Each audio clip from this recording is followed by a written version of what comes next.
So we're at the third annual Work Out of the Darkness event sponsored by Fairfax County, and it's a collaborative effort between the Live Well Employee Wellbeing Program, Fire and Rescue, the Police Department, and the Sheriff's Office.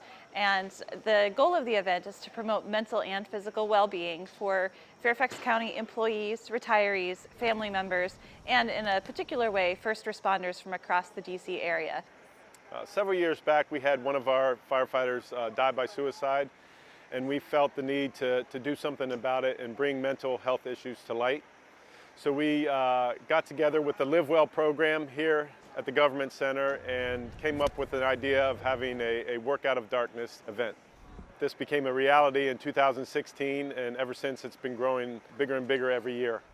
We have several hundred people slated to come out today to complete workouts, to participate in group fitness, meditation, and Tai Chi classes, and to check out the Mental Fitness Expo from 10 a.m. to 2 p.m. featuring a variety of partners and community resources surrounding mental health and well-being.